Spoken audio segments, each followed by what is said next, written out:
In the sprawling capital of a distant, alien world ruled by King Draven, the atmosphere was tense. The king, known for his ruthless suppression of dissent, sat on his throne, his gaze piercing the assembly before him. His voice boomed across the hall, "Let it be known that any who dare defy my command shall face exile to the wastes."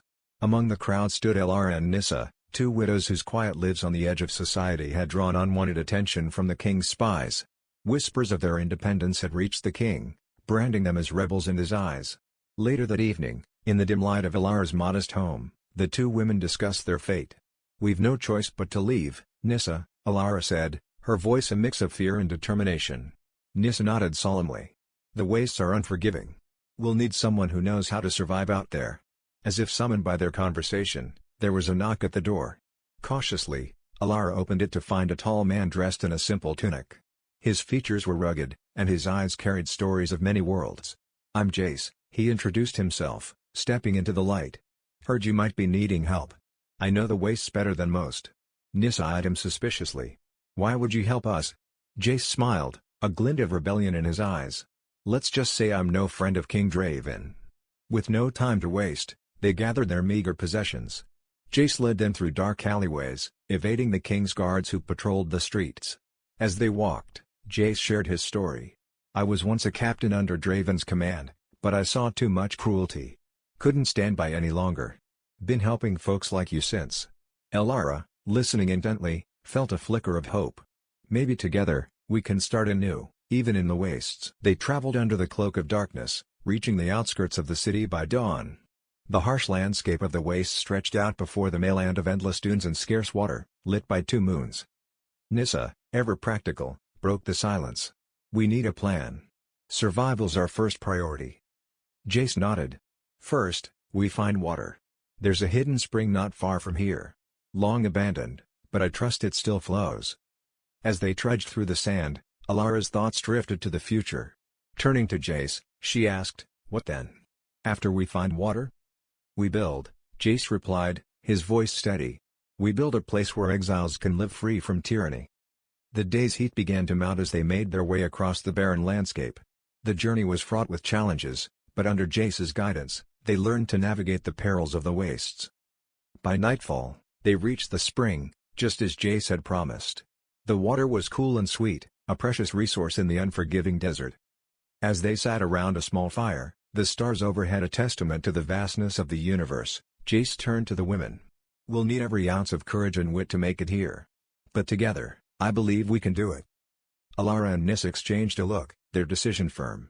"Then let's start tomorrow," Elara said. "We'll build our new home, right here." And under the twin moons, with the fire crackling softly, the three of them planned their future. In the face of exile, they found not just survival, but a chance to forge something entirely their own. Elara, Nissa, and Jace made their first morning in the wastes a busy one. They started by marking the area around the spring with makeshift signs and symbols to guide other potential exiles to this sanctuary. As the sun climbed, Jace led the way to a nearby cave system. "These can shelter us from the elements," he explained, pointing to the cavernous openings etched into the hillside. Nissa peered inside, assessing the space. "We'll need to clear out some of these rocks, and maybe fortify the entrance against sandstorms." "I've got some tools in my pack," Jace replied, beginning to unload shovels and picks. As they worked, a new figure appeared on the horizon. Tall and broad-shouldered, he approached slowly, hands raised in peace. "Name's Rowan," he called out as he neared them. "Heard there might be a place for folks looking to avoid the king's gaze." Jace nodded, wiping sweat from his brow.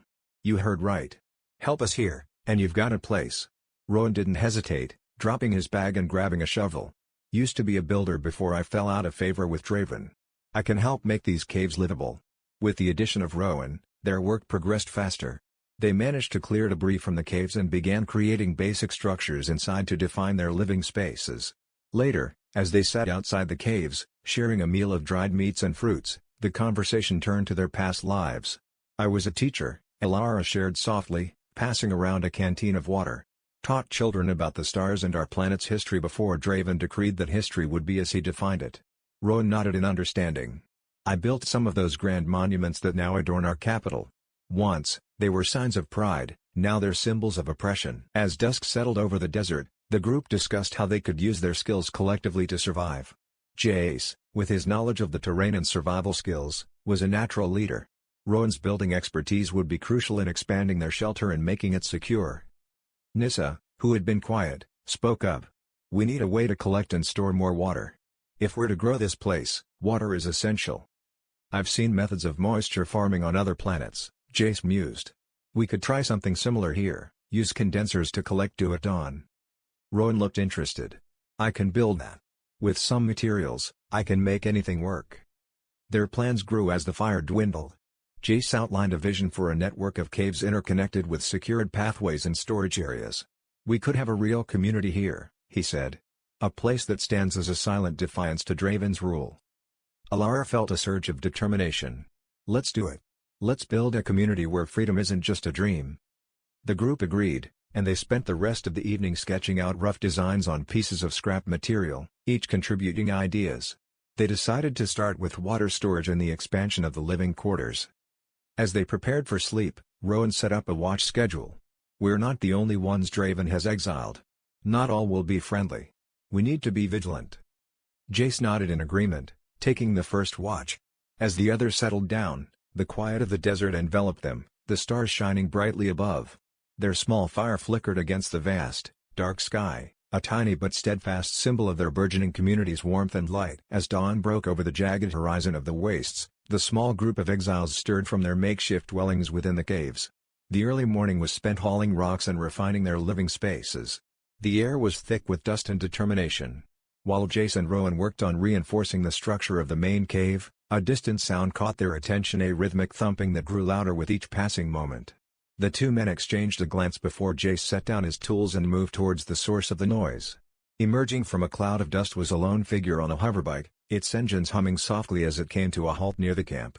The rider swung off with a confident air, removing his helmet to reveal a weathered, yet friendly face. "Name's Dalton," he greeted, offering a hand. "I've been exploring these parts for a while. Saw your setup. Looks like you could use a hand." Rowan, ever cautious, stepped forward.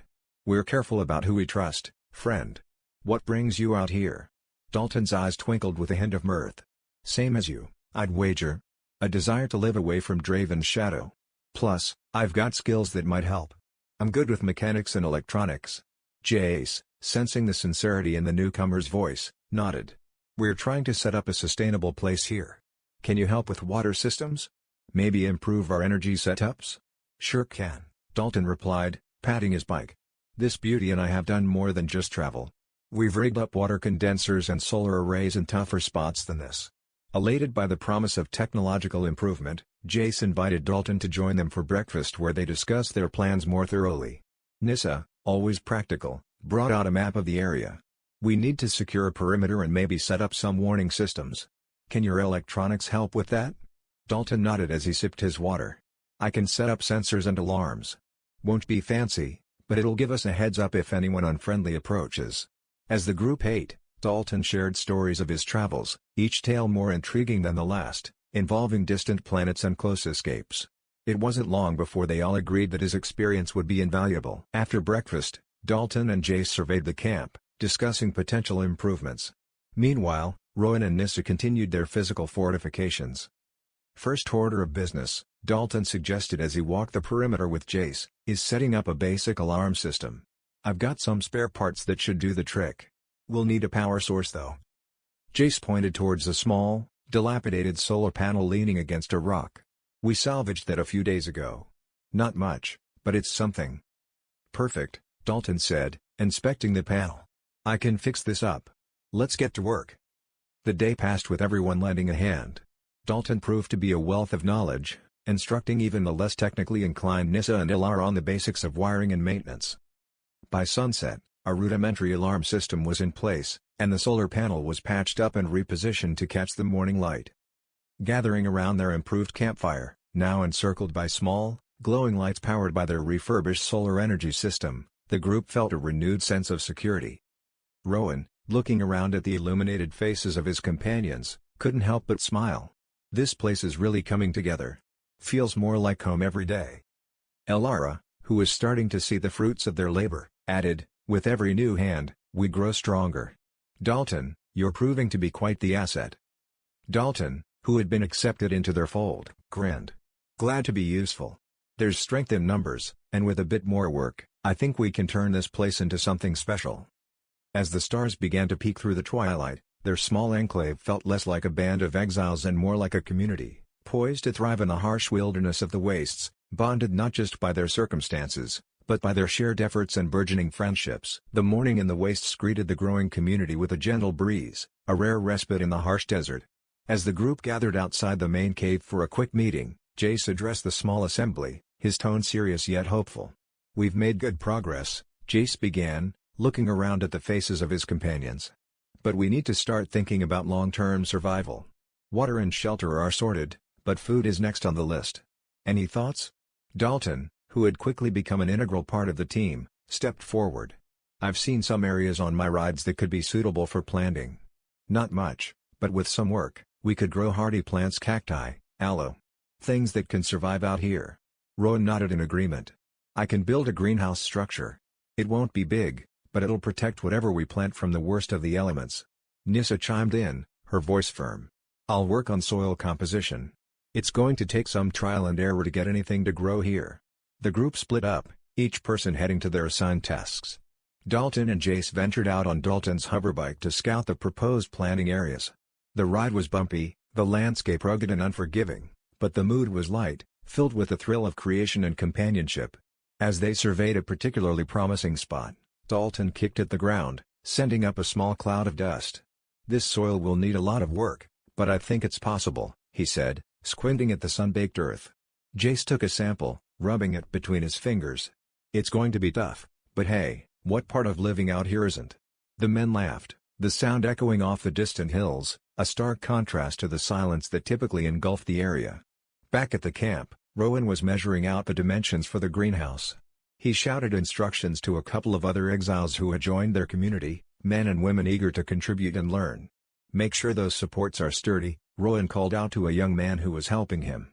"We don't want the whole thing coming down at the first strong wind." The young man, named Tyrant, nodded vigorously. "Got it, Rowan. I'll double-check all the connections." Elara, watching the construction, felt a swell of pride at the cooperation and camaraderie that had blossomed among the group. She walked over to Rowan, a smile playing on her lips. "You're a natural teacher, you know." Rowan chuckled, wiping sweat from his brow. "Had a lot of practice back in the day. Feels good to put it to use again." As the day wore on, Dalton and Jace returned with their findings.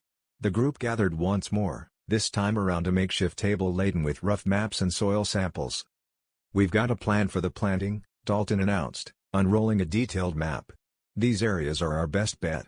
With some hard work, we could have food growing in a few months." Jace added, "Rowan's greenhouse will make a big difference. We're also going to need a consistent water supply. Any ideas?" Nissa, ever practical, proposed a solution. "We can expand the condensation collectors. More surface area, more water. I'll need help setting up the new panels, though." Terrain stepped forward, eager to assist. "I'll help." Learned a bit about this from Dalton. The meeting ended with tasks assigned and everyone motivated. As they dispersed to begin their work, the sense of a shared goal was palpable. That night, as they sat around a newly built fire pit, the flames casting a warm glow on their faces, Jace looked around at the group. "We're doing it, aren't we? We're really making a life out here." Dalton, leaning back against a log, nodded. "Yeah, we are. And it's only going to get better." Their laughter and conversation stretched into the night, a sound that seemed to defy the desolation of the wastes. In this unlikely place, they were laying down roots, building not just survival, but a home. The sun had just dipped below the horizon, casting long shadows across the sands when Dalton and Jace returned from a day of setting up the new condensation panels. The labor had been intense under the scorching sun, and both men were covered in dust and sweat as they approached the camp. "Next time, I vote we work on something that doesn't involve climbing," Dalton joked, dropping his tools with a thud next to the main cave. Jace laughed, wiping his brow. "Agreed. But you have to admit, the view from up there is something else." As they gathered around the fire for a well-earned dinner, the conversation turned light and playful. Rowan, who had spent the day reinforcing the greenhouse, joined them with a smile. "Looks like you two had fun today," Rowan teased, handing out bowls of stew that Nissa had prepared. "Yeah, if you call nearly falling off a cliff fun," Dalton retorted, accepting his meal with a grin. Nissa raised an eyebrow from across the fire. Just make sure you don't break anything. We can't afford any accidents out here. The group chuckled, and as they ate, the stars began to twinkle above, a reminder of the vastness of their isolation. After dinner, as the others started to clear up, Jace caught Dalton's arm, a serious look on his face. "Can we talk? Just the two of us for a minute?" Dalton nodded, following Jace a little way from the camp, where the noise of the cleanup couldn't reach them. "What's up?" Dalton asked, concern flickering in his eyes. Jace hesitated, the words catching in his throat. "It's about Elara and Nissa. I think there's something more than just friendship brewing between me and them. I don't want to step on any toes, especially not yours." Dalton's expression softened, a small smile playing at his lips. "Jace, you're not stepping on anyone's toes. I've seen the way you three are together. It's clear there's something special there. And if you're all okay with it, who are we to judge?" Jace looked relieved, his shoulders relaxing. "Thanks, Dalton. I needed to hear that. I care about them, both of them. It's all a bit overwhelming." "Just talk to them, Jace. Honesty's the best path forward," Dalton advised, clapping him on the shoulder. Back at the fire, Elara and Nissa were waiting, their faces illuminated by the flickering flames. As Jace approached, his heart raced, the gravity of his feelings making him momentarily breathless. Elara saw him first, her smile inviting. "Everything all right?" Jace took a deep breath, nodding. "Can we talk? All of us, I mean." Nissa's eyes met his, understanding dawning. "Of course." They moved to sit by the remains of the fire, the quiet of the desert surrounding them. Jace took Elara's hand, then Nissa's, drawing a deep breath before speaking. "I've been feeling something more for both of you," Jace began, his voice steady despite his nerves. "And I wanted to be open about it. If you don't feel the same, I understand. I don't want anything to change between us." Elara squeezed his hand, her voice soft.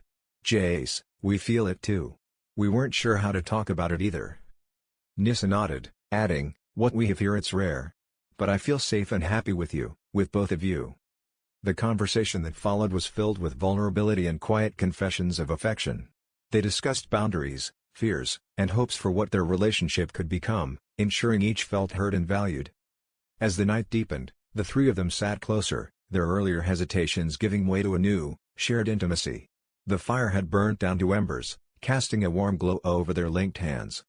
"We're in this together," Jace murmured, a sense of wonder in his voice.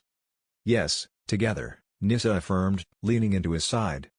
Elara looked up at the stars, then at Jace and Nissa. "Together," she whispered, a smile curving her lips. In that moment, under the vast desert sky, the possibilities seemed endless, their newfound connection a quiet revolution against the solitude of the wastes. Several weeks had passed since the night by the fire when Jace, Elara, and Nissa shared their feelings. The trio had grown closer, weaving their lives together with a strength that seemed to anchor the rest of the community. This morning, like every other, started with the trio and others gathering to discuss the day's tasks, but there was a different kind of anticipation in the air. Nissa broke the news during breakfast, her voice trembling slightly with emotion. "Elara and I have something important to tell you all. We're both expecting." The announcement paused all activity around the breakfast table. Smiles broke out among the group, and Jace, sitting between Elara and Nissa, reached out to squeeze both their hands. Rowan was the first to react, a broad grin spreading across his face. "That's wonderful news. Looks like our little community is going to get even bigger." Dalton clapped his hands, his laughter mingling with the morning air. "Well, I guess we'll need to speed up expanding the living quarters then, won't we? And maybe start on those extra water storage units." Jace nodded, his eyes bright with unshed tears of joy. "Yes, we'll need to make sure everything is as ready as it can be. But for today, let's just take a moment to celebrate this new life coming our way." As the group finished their meal, plans began to form. Rowan and Dalton discussed modifications to the living spaces, while Tyrant and a few others set off to gather materials needed for the expansion. Later that day, Jace and Dalton walked to the edge of their encampment, overseeing the valley that had become their home. Dalton leaned against a large rock, wiping the sweat from his brow. "It's going to be a lot of work, but with these two on the way, I can't think of a better reason to double our efforts," Dalton said, gesturing back towards the camp. Jace laughed, a sound full of warmth. "I never thought I'd be starting a family out here in the wastes, but now, I can't imagine anything better." Their conversation was interrupted by Rowan shouting from the top of a nearby ridge. Hey, you two. Quit daydreaming and come help me measure out the new cabin sites. Jason and Dalton joined Rowan, and the trio spent the afternoon surveying and planning. They marked out where new structures would go, each step making the future feel a little more real. As the sun began to set, casting long shadows across the sand, the community gathered around a new fire pit, larger than the old one, reflecting their growing numbers. Alara and Nissa sat side by side, their hands resting on their slightly swollen bellies. Tyrant, who had taken a break from his work, handed Nissa a freshly carved wooden figure. "For the little one," he said shyly. Nissa accepted it with a soft thank you, her eyes glistening. "It's beautiful, Tyrant." "Thank you." The group's conversation slowly drifted from day-to-day survival to dreams of what their community could become. They talked about education for the children, and how they might trade with other distant communities to improve their living conditions further. As the fire crackled, Jace stood and addressed everyone, his voice carrying across the quiet desert. "This what we have here, it's more than just survival. It's a family. And no matter what comes our way, we face it together." Rowan raised his water cup. "To the future, may it be as bright as the fire before us." Cheers echoed around the fire, the night filled with laughter and shared hopes. The community was no longer just a group of exiled strangers, they were a family, united by shared goals and dreams, and now, by the children who would soon be born into their midst. As the early light of dawn crept over the horizon, the community was already bustling with activity. The sound of construction filled the air, punctuated by the occasional call of instructions or encouragement. Jace, overseeing the expansion of the living quarters, checked in with Dalton, who was busy installing a new solar panel array. "How's it coming along?" Jace asked, shielding his eyes from the morning sun as he looked up at the array. Dalton, atop a makeshift ladder, wiped his brow and looked down. "Just about done here. These new panels should give us enough power to keep the water pumps running full-time. No more rationing showers," he added with a grin. "That's something everyone will be happy about," Jace chuckled. He turned as Rowan approached, carrying a set of blueprints for the new nursery they were planning. "Jace, take a look at this," Rowan said, spreading the blueprints on a nearby table. "I think I've figured out a way to add another room without needing more materials. We can repurpose some of the unused storage space." Jace studied the plans, nodding approvingly. "Good thinking, Rowan. Let's do it. The sooner we get that nursery ready, the better." As they set to work, a sense of urgency drove them. News had arrived the previous evening of scouts spotted on the horizon, likely sent by King Draven to locate and assess their growing settlement. The threat of discovery loomed large, but the community responded not with fear, but with a strengthened resolve to protect their freedom. In the late afternoon, the men gathered under the shade of a large, canvas tarp to discuss their strategy. Tyrant, who had quickly become adept at security measures, laid out a map of the surrounding area. "We need to set up more surveillance outposts," Tyrant suggested, pointing to several key locations on the map. "If we can spot anyone coming from a distance, we'll have enough time to hide or prepare." Dalton nodded, then turned to Jace. "What about communication? If one of us spots trouble, we need a way to warn everyone quickly." "I've been working on that," Dalton interjected. "I can rig up a simple alert system using some of the old comms gear I salvaged. It won't be fancy, but it'll get the job done." Rowan, who had been quietly listening, finally spoke up. "We also need to think about evacuation routes. If it comes to that, we should be ready to move everyone quickly and safely." The conversation continued into the evening, with each man contributing ideas and solutions. They outlined a detailed plan that included increased patrols, hidden escape routes, and a centralized meeting point for emergencies. As night fell, the group felt a renewed sense of camaraderie and purpose. They were no longer just building a community, they were defending a way of life. The stars twinkled above as they returned to their families, ready to face whatever challenges lay ahead. In the calm of the night, Jace found a quiet moment with Alara and Nissa. "No matter what happens, we're in this together," he reassured them, his voice low and steady. "We've built something worth protecting here, and we'll do whatever it takes to keep it safe." Alara nodded, her hand resting on her belly, a protective gesture. "We know, Jace. We trust you and everyone here. This is our home now, and we'll stand by it." Nissa, always the pragmatic one, added, "Let's hope it doesn't come to an evacuation, but if it does, we'll be ready. Thanks to all of you." Their shared resolve filled the cool night air, a silent agreement that they would not be broken by external forces. As they returned to their quarters, each step was firm, each glance around the camp filled with a quiet determination. This was their land now, and they would defend it with all they had. The early morning air was crisp, carrying a sense of peace over the community as they gathered around the newly completed nursery. The structure stood as a symbol of their dedication and hope for the future, even as the threat of discovery loomed on the horizon. Jace stood beside Rowan and Dalton, their faces lit by the soft glow of dawn, as they admired their handiwork. "It's more than I could have hoped for," Jace admitted, his eyes surveying the sturdy walls and the secure, welcoming space they had created. Dalton clapped him on the back. "It's what we do, isn't it? We make things better, no matter where we are." Rowan, who had been double-checking the nursery's water supply, joined in, "And we'll keep making things better, for everyone here, especially for the little ones on the way." Their conversation was interrupted by Tyrant, who jogged up to them, a slight urgency in his steps. "There's a group approaching from the north. Doesn't look like Draven scouts, but we need to be cautious." Jace nodded, his expression turning serious. "Let's go meet them. Better to show we're not hiding anything, at least not outright." The men walked towards the northern edge of the settlement, where the small group of strangers had stopped, seemingly hesitant to come closer. Jace raised his hand in greeting, signaling peace, and the others followed his lead.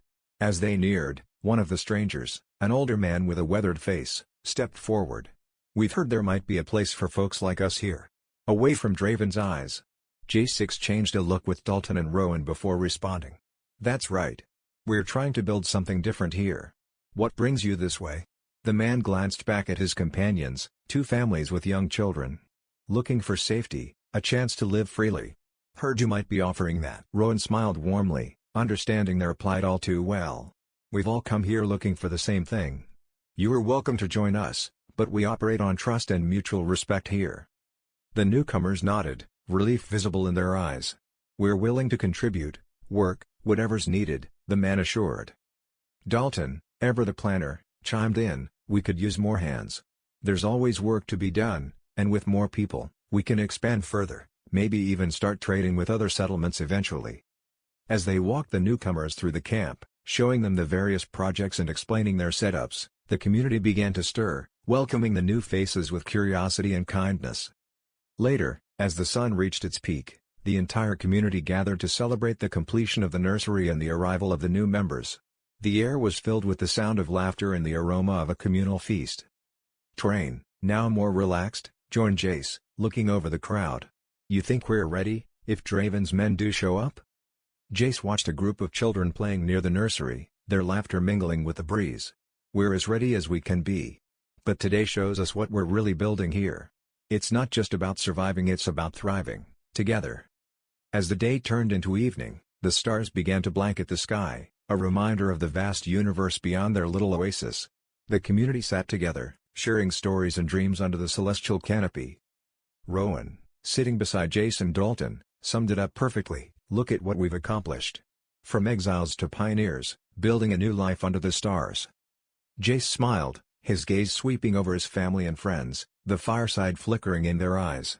Two lonely widows banished by a tyrant king until a cowboy saved and got them pregnant, forging a new destiny among the stars. Their laughter and shared stories continued into the night, each star above a silent witness to their small, thriving slice of the universe. In the vast wilderness of the wastes, they had found more than survival, they had discovered a place to call home.